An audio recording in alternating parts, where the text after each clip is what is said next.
everyone, welcome back to Whiskey Racing. Today we're going to be doing a tool review. We're going to be checking out a new Sawzall, so let's get right to it.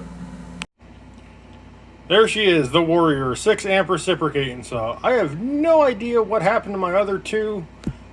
There's no way I got this far in life without having one of these before. I know I had a corded Skill, and then I think I had a cordless DeWalt, and I don't know where either one is, so I just need it one quick. This thing was 30 bucks at Harbor Freight. It was actually 23 because I had a 20% off coupon. I don't know how it's going to work, but let's unbox it and then we're going to test it out.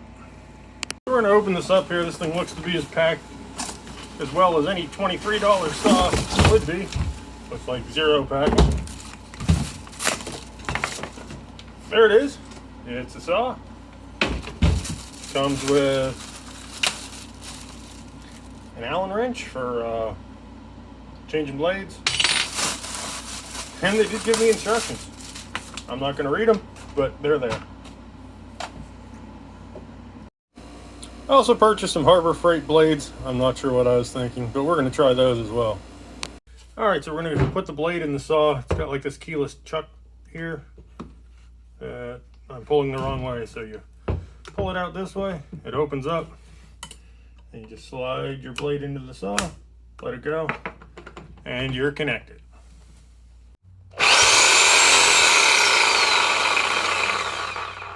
It works, and the blade did not fly out, so we're going to give this thing a test on some exhaust. So we're under the Firebird here. This is going to be the real world test for the saw. We're going to cut the exhaust right here. Please wear safety glasses when you're using this kind of stuff. I'm wearing eye protection, and I am putting some thick gloves on just in case I get any shards of metal in my hands.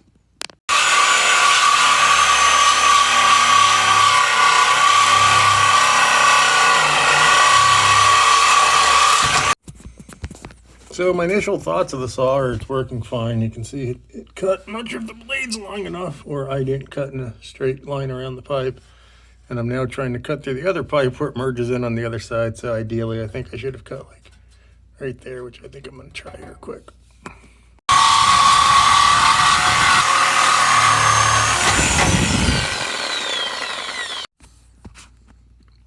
So I moved it back, like I said, so the blade can fit through. And as you can see, it came. And there it is. It successfully handled one job. It went through the pipe, no problem. Still have 5 fingers on that hand, 5 fingers on that hand. The blade is still in one piece. I have heard horror stories of Harbor Freight, more their death wheels and like Dremel attachments. But you know what? I paid $23 for the saw, actually. So it's 30, I got 20% off, it's 23, and then I spent like $6 for a 2-year, no questions asked replacement plan. So is it worth it? To me, sure. I mean, if you're actually cutting stuff daily, even weekly, yeah, invest in some good tools. But if you're a hobbyist and you're going to make 20 cuts a year or something, this is good enough. I mean, no sense to me. There's no sense spending money on something just to have the biggest, best, whatever. I just want the bare minimum of getting the job done.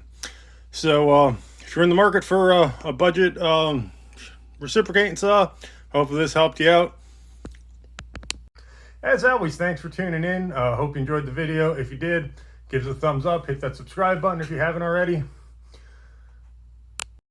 If anything changes with this, like I'm using it and it just dies one day or whatever, I'll try to put updates in the comments below just so you guys kind of see a little more of a longevity test with it. But I'm not going to be using it a lot. But if anything would happen, I'll let you know.